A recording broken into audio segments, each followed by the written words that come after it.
तो शुभ समाचार की शुभ शुरुआत करेंगे आस्था, उमंग और सिंदूरी उत्सव के साथ। 15 अगस्त में महज अब 2 दिन शेष रह गए हैं और श्री कृष्ण जन्मोत्सव में 3 दिन शेष रह गए हैं। लिहाजा देश भर में देशभक्ति के रंग तमाम देखने को मिल रहे हैं। उत्तर से लेकर दक्षिण भारत तक तिरंगा यात्रा निकाली जा रही है। सड़कों पर तिरंगे के साथ सैकड़ों लोगों का हुजूम बहुत भव्य नजर आ रहा है और इस यात्रा में ऑपरेशन सिंदूर के हीरो को सलाम किया जा रहा है। खास बात देखिए इसमें यह है कि इस बार श्री कृष्ण जन्मोत्सव में राष्ट्र प्रेम की झलक देखने के लिए भी मिलने वाली है। बाजारों से लेकर मंदिर तक इस बार सजावट में ऑपरेशन सिंदूर के पराक्रम की झलक भी देखने को मिल रही है।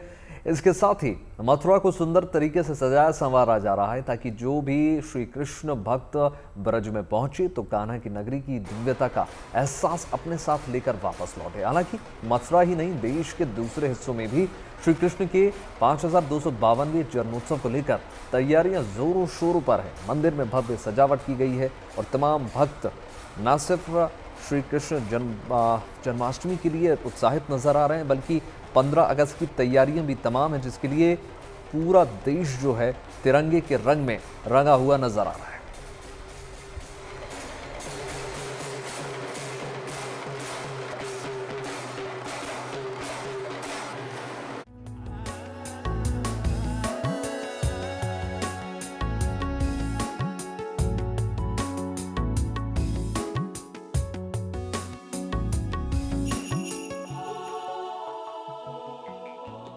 श्री कृष्ण जन्मभूमि मथुरा में सजावट का काम जोर शोर से चल रहा है। झांकियों की अलग से तैयारी की जा रही है। खूबसूरत रोशनी से मंदिर परिसर जगमग हो रहा है। हजारों लाखों की तादाद में फूलों की मालाएं तैयार हो रही हैं। कान्हा का 5252वां जन्मोत्सव जो है, इसलिए स्वाभाविक है कि उसकी तैयारी भी विशेष होगी। इस साल ठाकुर जी के श्रृंगार पोशाक और मंदिर के साथ सज्जा अभूतपूर्व होने वाली है।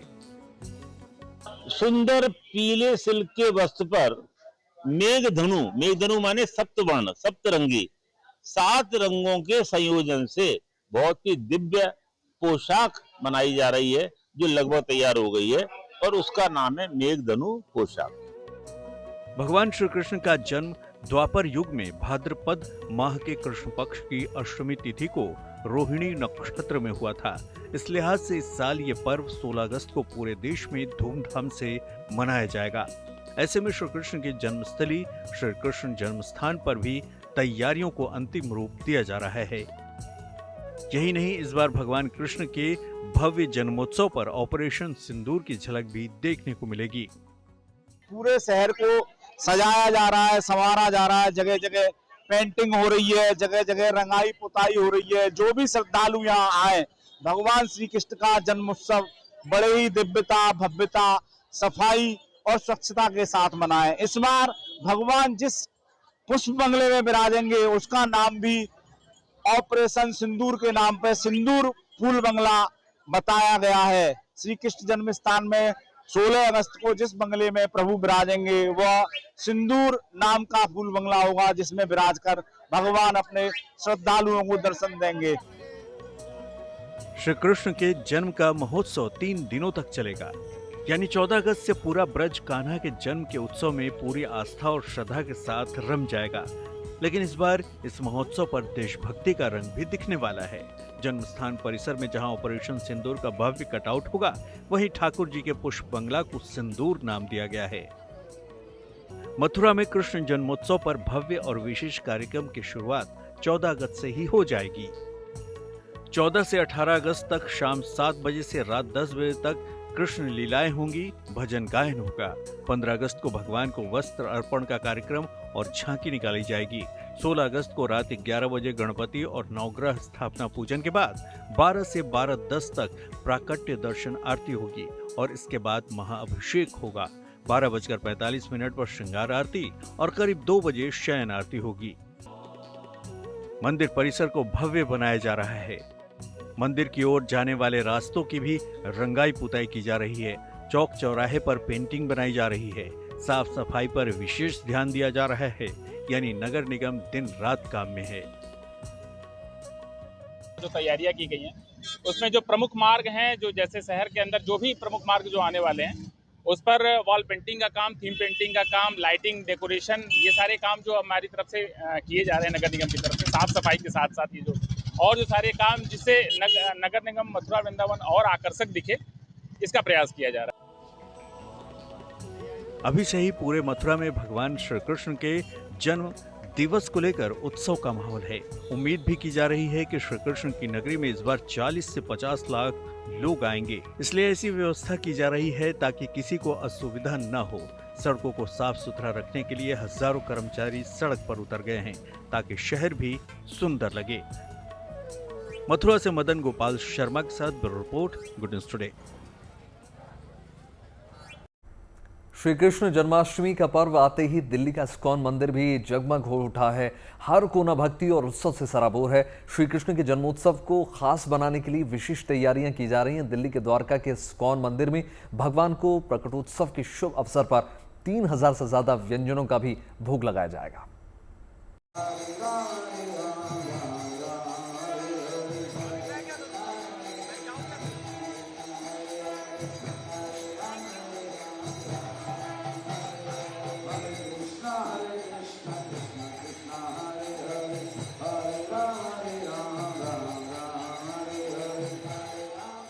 भगवान श्री कृष्ण के जन्मोत्सव पर दिल्ली के इस्कॉन टेम्पल में भी एक अभूतपूर्व संसार सजने जा रहा है। चाहे दिल्ली के द्वारका का इस्कॉन टेम्पल हो या फिर ईस्ट ऑफ कैलाश का, हर जगह भगवान के जन्म का उत्सव 15 अगस्त से शुरू हो जाएगा, जो 17 अगस्त तक पूरे धूमधाम से जारी रहेगा। बात दिल्ली के द्वारका के इस्कॉन टेम्पल की। 3 दिन के उत्सव की तैयारियां शुरू हो चुकी हैं। जगह जगह पर अलग अलग पंडाल सजाए जा रहे हैं। अंदर प्रसाद बनने की पूरी तैयारी हो रही है और तीनों दिन अलग अलग थीम के साथ इस बार कृष्ण जन्माष्टमी का ये पर्व मनाया जाएगा। द्वारका के इस्कॉन टेम्पल में कान्हा के जन्म के उत्सव के अवसर पर 5000 से ज्यादा व्यंजनों की तैयारी की जा रही है, जो उन्हें अर्पित की जाएगी। डिशेस बननी हैं, अलग अलग तरह की, अलग अलग स्टेट्स की, राज्यों की डिशेस यहाँ पर होंगी। इसके अलावा 5000 किलो 5000 कितने किलो का cake? 5000 dishes, 5000 kg cake, 5000 kilo का केक। और कितने केक बनने हैं ऐसे?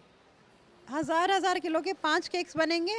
And this is only for जो हमारा शाम को 12 बजे मेन प्रोग्राम होगा। बाकी थ्रू आउट द डे, सुबह से लेके रात तक हम अपने लाला के आगमन के लिए केक्स बनाना शुरू कर देंगे। टोटल हमारा 10,000 to 11,000 kgs। माय गॉड, तो तैयारियां आप सोच सकते हैं। 3 दिन का ये उत्सव जो कि स्पेशली इस्कॉन द्वारका में मनाया जाएगा। 15 तारीख से शुरुआत हो जाएगी, 16 तारीख और 17 तारीख को ये उत्सव मनाया जाएगा और तीनों दिन अलग अलग डिशेस और एक डिफरेंट तरह की अलग अलग फ्लेवर्स में अलग अलग फ्रेग्रेंसेस के साथ ये डिशेस जो हैं वो प्रभु को अर्पित की जाएंगी।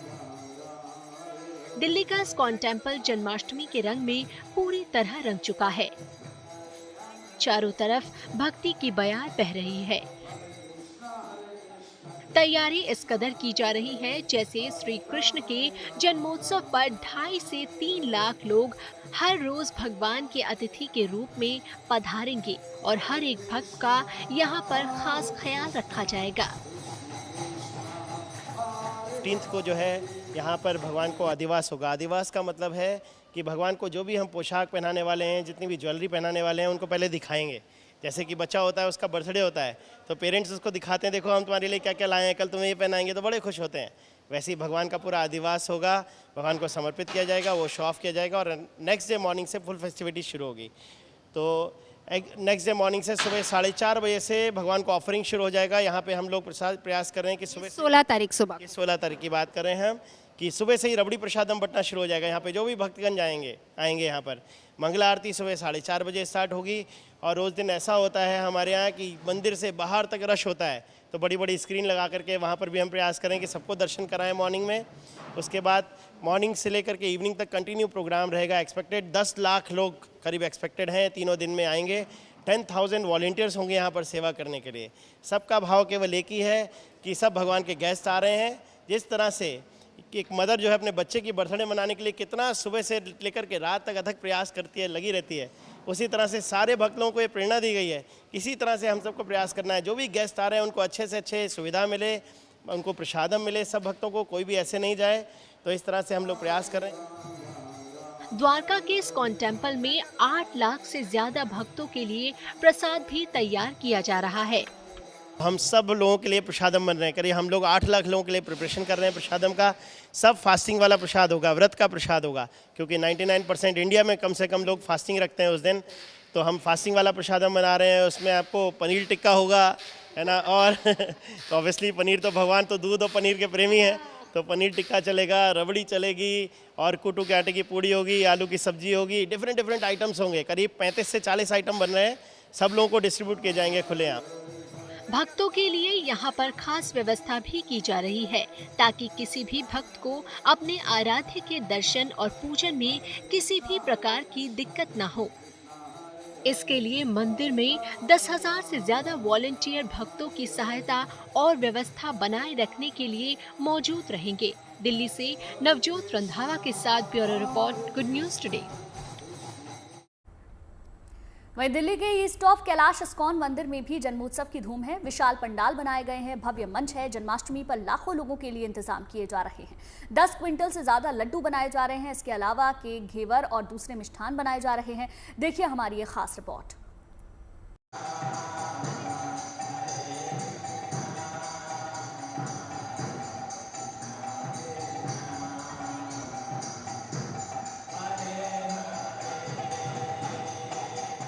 लड्डू बटेगा, घेवर मिलेगा, जन्मोत्सव है तो जाहिर है केक भी कटेगा, लाखों आएंगे, प्रसाद पाएंगे, धूमधाम से जन्माष्टमी मनाएंगे। जन्मोत्सव इस्कॉन में मनाया जा रहा है, इसलिए तैयारी भी बड़े पैमाने पर है। फूलों की मालाएं हों या टेंट का इंतजाम, जो भी है भव्य है, जबरदस्त है।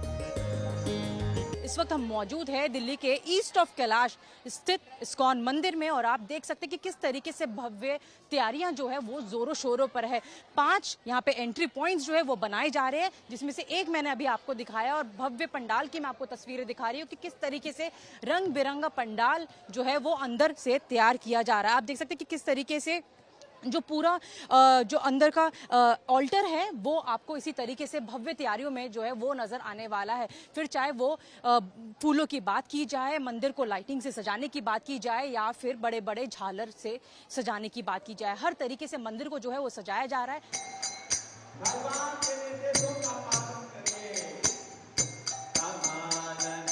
कान्हा की भक्ति में खोई मन को सुध-बुध कहा। भावना ऐसी जुड़ी है कि भक्त और भगवान मिलकर एक हो गए हैं। तुम भये मोती प्रभु जी, हम भये धागा, तुम भये सोना, हम भये सुहागा। गोपाल से नेह का नाता ही कुछ ऐसा है। जन्मोत्सव है इसलिए फूल सजाए जा रहे हैं, मालाएं पिरोई जा रही हैं। इतनी खूबसूरत माला आप कब से बना रहे हैं? 2 साल से। 2 साल से। अच्छा, आज जो माला बना रहे हो कब से आपने शुरुआत करी बनाने की? मेरे को 2022 से शुरू किया। कितना समय लगता है एक माला को तैयार करने में? एक माला ये बनाते हैं, अगर कोई हमारी हेल्प करने आता है तो ठीक है, नहीं कोई आता है तो हम लक्ष्मी जी की बनाते हैं, प्रहलाद जी की बनाते हैं, तो 4 माला हमको बनानी है। कितने घंटों में बनती है? कभी कभी डेढ़ भी बज जाता है। 1:30 भी बज जाता है। आप कब आए थे सुबह? सुबह में आज 10:30 बजे आए। 10:30 जन्माष्टमी का तैयारी करा जा रही है। जन्माष्टमी में अलग से और फूल आएगी, बहुत और बढ़िया बढ़िया अच्छी माला बनाएगी। बहुत अच्छी माला बनाई है। 3 दिनों का आयोजन में हर रोज लाखों की तादाद में लोग। दर्शन में कोई बाधा न हो, पूजन में कोई परेशानी न आए, इसलिए विशाल और भव्य टेंट लगा दिए गए हैं। ये पंडाल जो है बेसिकली पूरा ये फुल्ली एसी होने वाला भक्तों के लिए, और यहाँ हमारे जन्माष्टमी के अंदर कम से कम 12 से 15 लाख लोगों की हमारी गैदरिंग आती है। तो उस हिसाब से हमारा जो पंडाल है और पूरी सीटिंग है आराम से बैठने के लिए, कि हमारे भक्तों को कोई यानी दिक्कत नहीं आनी चाहिए किसी भी प्रकार की, क्योंकि वो हमारे भगवान के जन्मदिन यानी कृष्ण जी के जन्मदिन पे आ रहे हैं, तो पूरा हमारा व्यवस्था है। तो एक समय में कितने भक्त यहाँ पर आ सकते हैं? इसमें कम से कम एक समय में 50 से 60 हज़ार भक्त आराम से आ सकते हैं इस सिंगल पंडाल के अंदर। यस। और कुल कितने पंडाल है टोटल? हमारे अभी एक और हमारा पंडाल है डोनर का, वहाँ पर भी लोग आते हैं, और हमारा जर्नल का भी है। तो टोटल जो राउंड फिगर होता है हमारा वो 10 से 12 लाख लोगों की कंटिन्यूटी रहती है 24 आवर्स के अंदर जन्माष्टमी के दिन।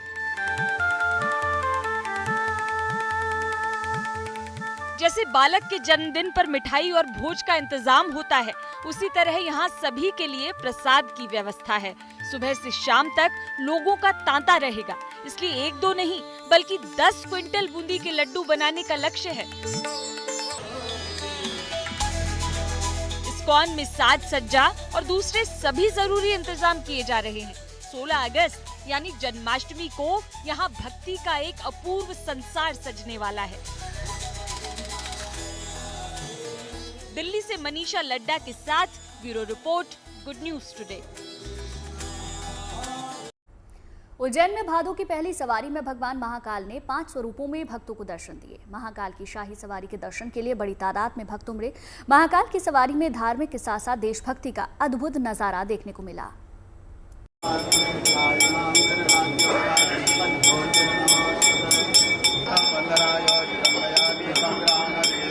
भादों में भगवान महाकाल की सवारी।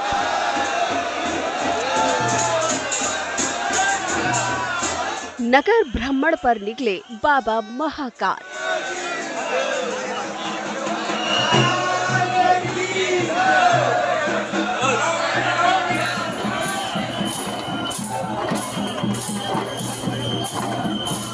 बाबा महाकाल ने 5 स्वरूपों में दिए दर्शन।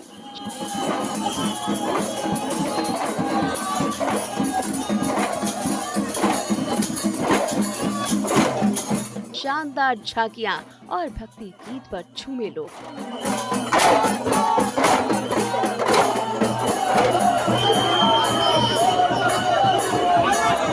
भाद्रपद माह की पहली सवारी, जय महाकाल के जयकारों से गूंज उठा उज्जैन।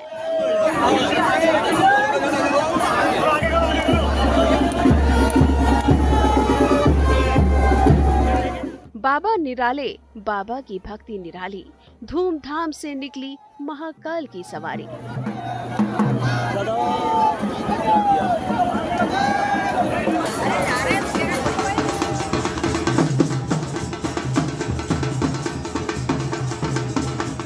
पालकी में सवार महाकाल आगे पीछे भक्तों की फौज डमरू बजाते, शंखनाद करते, नाचते गाते झूमते जयकारा लगाते।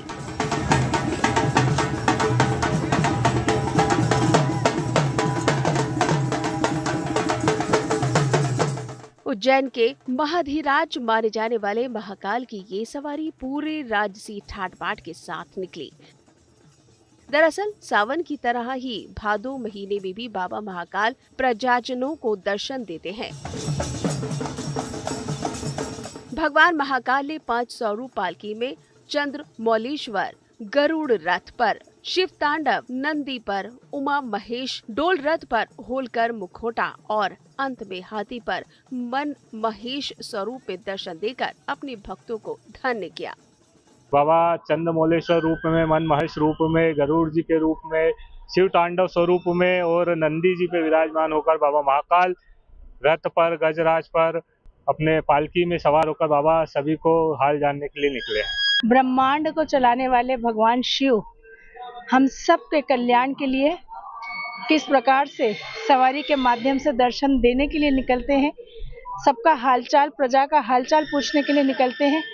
ये अपने आप में एक अद्भुत घटना है और लोगों का भी जो प्रेम उनके प्रति उमड़ता है, जो श्रद्धा देखने को मिलती है, वो इस बात का प्रतीक है कि बाबा महाकाल के प्रति लोगों की श्रद्धा और आस्था अटूट है। इस दौरान भजन कीर्तन के साथ कलाकारों की शानदार प्रस्तुतियों ने लोगों का मन मोह लिया। नगर भ्रमण पे निकले बाबा महाकाल को पुलिसकर्मियों ने सलामी दी। महाकाल की सवारी में धार्मिक के साथ देशभक्ति का भी अद्भुत नजारा देखने को मिला।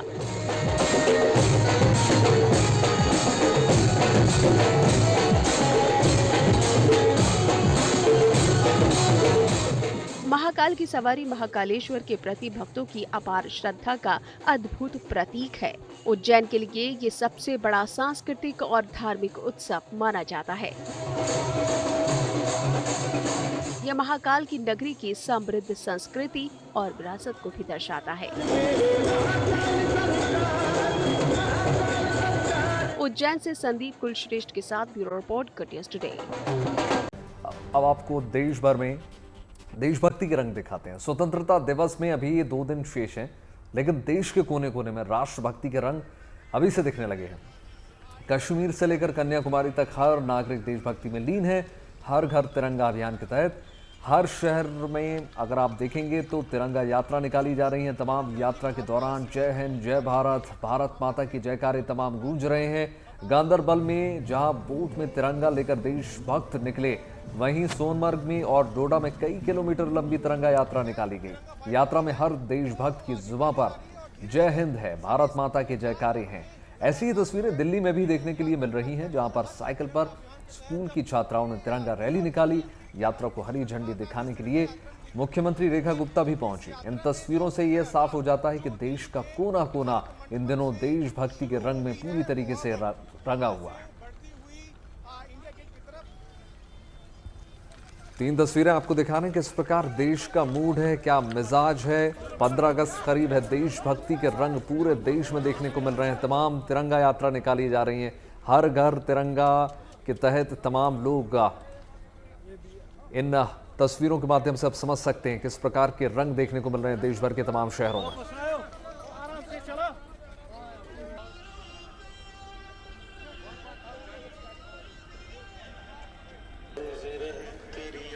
गांदरबल, दिल्ली, डोडा की ये तस्वीरें हैं। बड़ी संख्या में चाहे पैदल लोग तमाम तिरंगा लेकर अपने हाथों में, या घुड़सवार भी आपको दस्ता नजर आएगा। इसके साथ ही आपको बाइक सवार भी नजर आएंगे जो तिरंगे को हाथ में लेकर आन बान शान से जय हिंद के नारे लगा रहे हैं।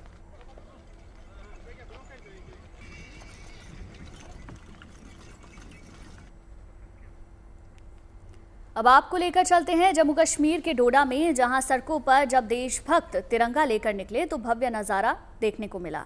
जहां तक नजर जाएगी केवल तिरंगा नजर आएगा। ड्रोन तस्वीरों से अंदाजा लगाया जा सकता है कि ये यात्रा कई किलोमीटर की है, जिसमें देशभक्तों का हुजूम इस दृश्य को बेहद खूबसूरत बना रहा है। पूरा शहर तिरंगे में लिपटा है। घाटी में तिरंगा यात्रा की ये तस्वीरें वाकई एक नए भारत की भव्य तस्वीर है।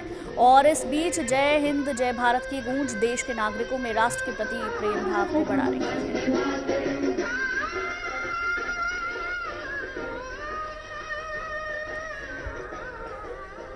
अब राजधानी में देखिए तिरंगा यात्रा के तमाम रंग। दिल्ली में लड़कियों के लिए तिरंगा साइक्लोथॉन का आयोजन किया गया, जिसमें मुख्यमंत्री रेखा गुप्ता ने हरी झंडी दिखाई। इस दौरान दिल्ली के मंत्री आशीष सूद भी मौजूद रहे। लोगों ने उत्साह के साथ इस तिरंगा साइक्लोन रैली में हिस्सा लिया और तमाम लोग इसमें शामिल हुए। हाथों में तिरंगा लेकर हल्की बारिश भी देखने को मिली, लेकिन जोश आया था।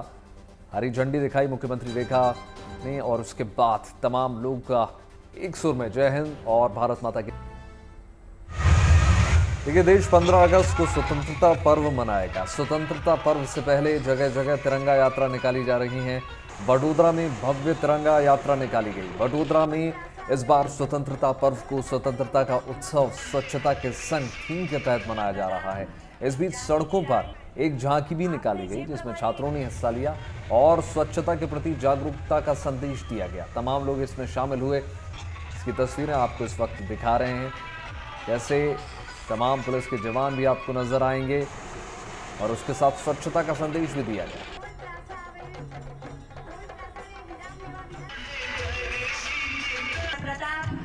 झांसी की रानी आपने जे प्रमाणे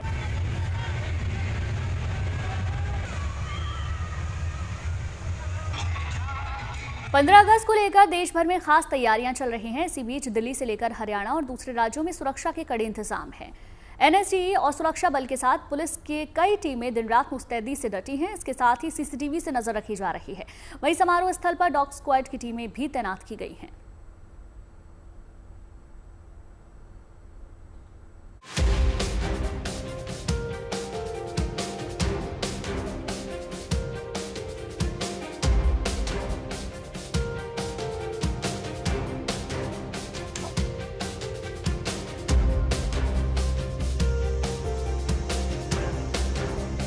ये राजधानी दिल्ली में बनाया गया स्पेशल सीसीटीवी कंट्रोल रूम है।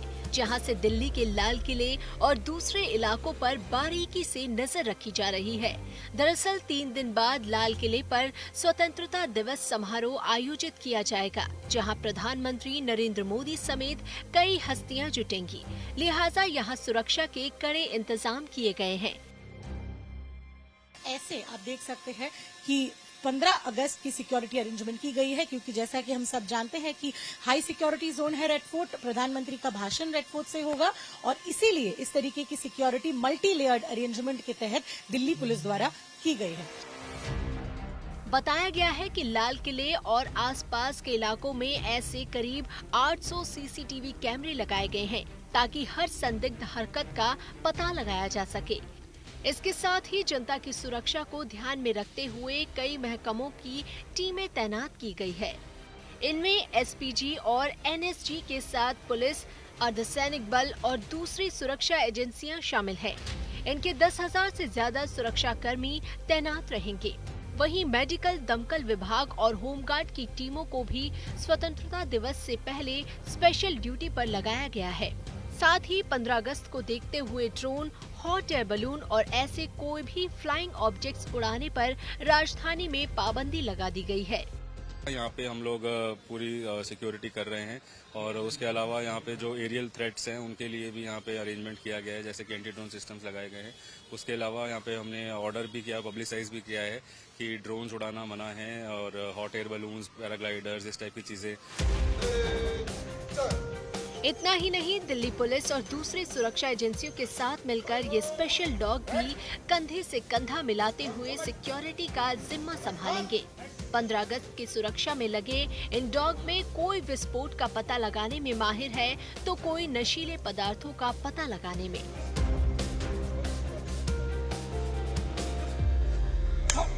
15 अगस्त की सिक्योरिटी को मद्देनजर रखते हुए मल्टी लेयर्ड सिक्योरिटी अरेंजमेंट की गई है। आप में देख सकते हैं कि कैसे रेड फोर्ट के अंदर बॉम्ब स्क्वाड 24/7 प्रेजेंट है। डॉग स्क्वाड के साथ जगह जगह पे चेकिंग की जा रही है कि किसी भी तरीके से कोई अनमैन्ड ऑब्जेक्ट बाहर से अंदर ना आए। और इसी तरीके की सिक्योरिटी मॉक ड्रिल्स हम 15 अगस्त तक देखेंगे। दिल्ली ही नहीं, एनसीआर में भी स्वतंत्रता दिवस को लेकर चौकसी बढ़ा दी गई है। सोनीपत रेलवे स्टेशन पर भी सुरक्षा कड़ी कर दी गई है। यहां बम निरोधक दस्ते के साथ जीआरपी और आरपीएफ ने संयुक्त तलाशी अभियान चलाया। जाहिर है, दिल्ली से लेकर हरियाणा और देश भर में 15 अगस्त को लेकर खास इंतजाम किए जा रहे हैं। इनमें सुरक्षा एजेंसियां भी अपने काम में जुटी हैं। दिल्ली से श्रेया चैटर्जी और सोनीपत से पवन कुमार के साथ bureau report, good news today. देखिए, चीन में ह्यूमनॉइड रोबोट के लिए दुनिया का पहला फॉरेस्ट फोरम खुल गया है। बीजिंग के युंगयांग में स्थित ये रोबोट मॉल 4000 वर्ग मीटर में फैला हुआ है और इसमें मेडिकल, औद्योगिक, बायोनिक जैसे कई रोबोटिक ब्रांड शामिल हैं। यहाँ रोबोट की बिक्री के अलावा स्पेयर पार्ट्स की भी आपूर्ति होती है। रिपोर्ट देखिए।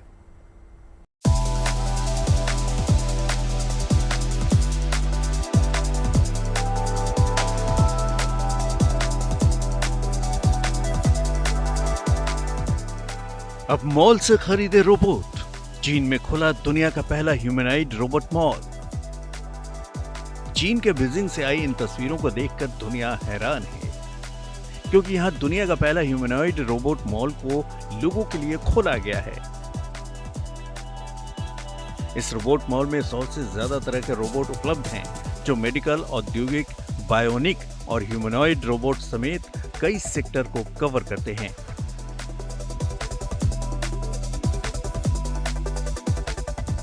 इस 4 मंजिला रोबोट मॉल का कुल क्षेत्रफल लगभग 4000 वर्ग मीटर है। 50 से ज्यादा रोबोट ब्रांड यहां पर मौजूद हैं। इस रोबोट मॉल में प्रवेश करते ही छत से लटका एक बड़ा रोबोट हैंड दिखता है। रोबोट का ये हाथ ऊपर नीचे हो सकता है और इसके जोड़ इंसानी हाथ की तरह ही काम करते हैं।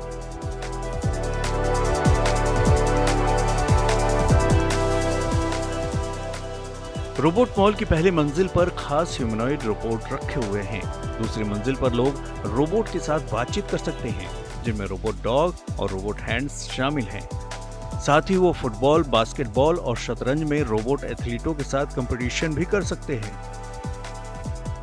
तीसरी मंजिल पर रोबोट के पुर्जे बदलने, डायग्नोस्टिक्स और रिमोट ऑपरेशन और मेंटेनेंस के लिए वन स्टॉप सर्विस प्रोसेस है और चौथी मंजिल पर बातचीत करने की जगह।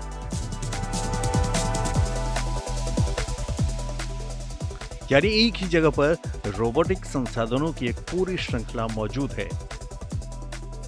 Report, good news today. चलिए अब आपको रोबोट बैंड से मिलवाते हैं। इस बैंड में 5 रोबोट कलाकार हैं जो अलग अलग वाद्य यंत्रों पर अपनी कला का प्रदर्शन कर रहे हैं। दरअसल ये बैंड ह्यूमनॉइड रोबोट्स के होने वाले विश्व स्तरीय खेल के ओपनिंग सेरेमनी में प्रदर्शन करने वाले हैं।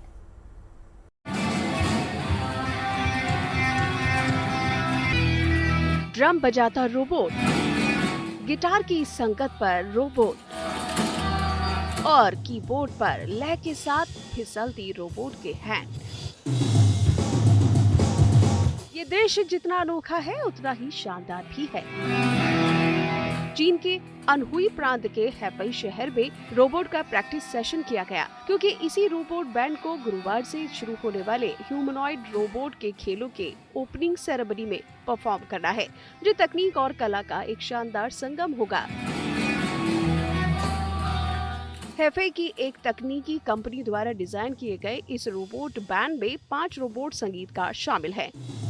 एक कीबोर्ड पर, एक लीड गिटार पर, ड्रम और बास और एक रिदम गिटार पर परफॉर्म कर रहे हैं।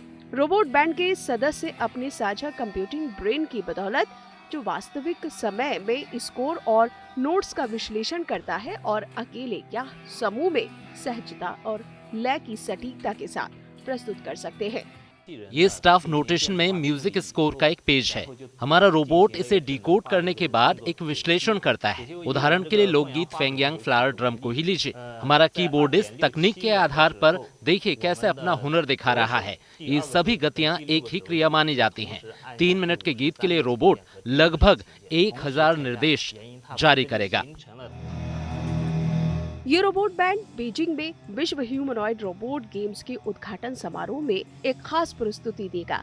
ये ह्यूमनॉइड रोबोट के लिए पहला अंतर्राष्ट्रीय खेल महोत्सव है। इस आयोजन की तैयारियों के लिए इंजीनियर्स ने बैंड के सदस्यों के लिए हार्डवेयर को भी डेवलप किया है। तेज लय को संभालने के लिए YV जोड़ों को मोटर चालित जोड़ों से बदल दिया है। हमारे 2 गिटारिस्ट और बेस वादक कॉर्ड बजाने के लिए फुल फ्रेट न्यूमेटिक सिलेंडर का इस्तेमाल करते हैं। इसके बाद हमारा लक्ष्य तेज और ज्यादा इंटरैक्टिव वादन के लिए खास म्यूजिक तैयार करना है और हर एक रोबोट को AI से लैस भी करना है ताकि वो लोगों से सीधे बातचीत कर सकें। रोबोट वैज्ञानिकों को उम्मीद है कि भविष्य में रोबोट ज्यादा मानवीय होंगे और संगीत सिखाने के लिए भी उपयोगी। Bureau report, good news today.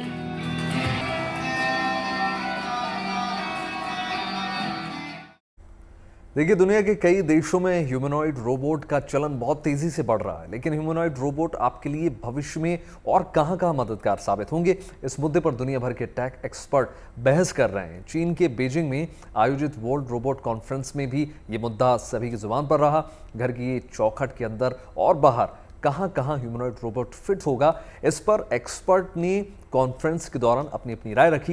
Report देखिए।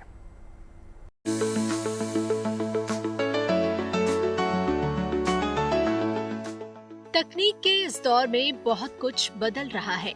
आज AI का युग है।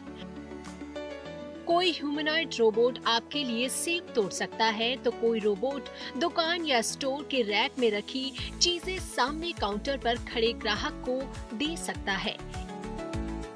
यानी रोबोट आपके लिए हर काम करने को तैयार है। हालांकि इसी बीच ये बहस भी छिड़ी है कि भविष्य में ह्यूमनॉइड रोबोट की क्या भूमिका होगी। क्या ह्यूमनॉइड रोबोट आने वाले समय में हाउस होल्ड हेल्पर यानी घरेलू कामकाज में मददगार बनेगा, या फिर क्या इंडस्ट्रियल और कुछ क्या खास सेवाओं तक ही सीमित रहेगा? इसी मुद्दे पर दुनिया में बहस छिड़ी है। इस पर चर्चा चीन के बीजिंग में आयोजित वर्ल्ड रोबोट कॉन्फ्रेंस में भी हो रही है, लेकिन यहाँ भी जानकारों की राय बटी नजर आ रही है। World Federation of Engineering Organization के प्रेसिडेंट टेंग सेन चुआन ने बताया कि आने वाले वक्त में रोबोट का इस्तेमाल और आम हो जाएगा। I think everybody now they have a robot to clean the house, to clean the household. But I think for the more industrial use, there will be more. वहीं इंटरनेशनल फेडरेशन ऑफ रोबोटिक्स की research committee के chairman Alexander world ने बताया कि humanoid robot हर जगह fit नहीं बैठेगा।